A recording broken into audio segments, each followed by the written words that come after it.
اولی اسلام علمی تیپ سه شاخه دارد. تک، سخن، یا. هر یکی شما مریض شده نزد دکتر میرید و شما بالا میکند خوب شده قلبت کن علاقه شما شما میرید. تک، اونجا که روده ها خواب میکنند یا شکسته میشه اونجا سخن تاثیر نمیکنند، اونجا جراحی کنند. و گیاه، آنچه که در زمین هست که میروید اون دوام است. همه چیز خصوصیتی تفاوتی دارد. برای همین هر چقدر شما معلومات درباره سلامتی خودتون دانید شما عمر دراز می‌کنید. برنامه‌های ما دوام می‌کند 1.5-2-3 ساعت. من شعر نمی‌خوانم چون که شعر می‌خوانم از شعر من شما فایده نیست. من از شما بعضی مشغله دارم. خوب است. دوره رقم 1 این آب است. آب. من کتاب نویسندگی بانام آب انتظام که من شخصا پرزیدنت جمهوری تاجیکستان دو کتاب من خواندم.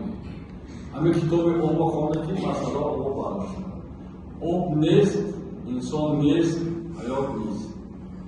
برای همین از خواب که بیدار شدید حتما باید تا نیم لیتر آب جوش بشید. آب داره اساسی. خون سوق میکردگی آب برای تا نیم لیتر. شما از خواب میخیزید 300 میلی لیتر 500 میلی لیتر پیشاب میکنید. با راه‌های نفس، با عرق، با اخلاق آب ترکیب خون بودگی کم بشن الیمنت‌های خون درگیرش میپیچد مثلا سختی معنی سختی چی میشه. مثلا شما ساعتی 3 توالت رفتید پیشاب کردید اومدید در لیوان میگه چقدر پیشاب کردید همون قدر آب نوشید که آب برخواه میشه. اگر آب یخی درزده ایستد طریق بیماری نمیشه. الان سنگ کلی میشه برای چی؟ جراحی میکنم با میشه.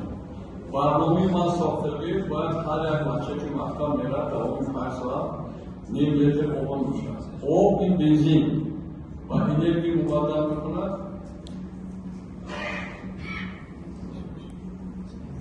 کی جوان‌تر و کی پیرتر نظر ما به تو من تشخیصی بکنم.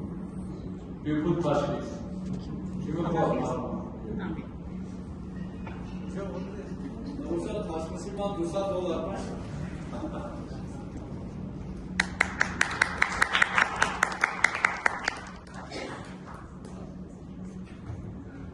اسپری میخوای خانم؟ انا همین خدا همه تقریبا در پیشونی در دست می‌گیرد. انا این لینی حیات است. این خانم عمرش دراز وقتی که گپ‌های ما گوش کرد شروع کرد دراز. آشپز کمتر ترکیبی در کلی تغییرات‌ها هست. از روی است. اگر شما همین خانه‌ها رنگ کردگی بود است اگر زیر کرده سر کرده کبوچه شود شوش بیماری دارد شوش. اگر تماما سفید شد کسری خون هست. اگر زرد شد بیماری تفریقی. چیز عادی شما همچه دیدید رفته مولد بودن اول شدن. حالا چیزی دیگر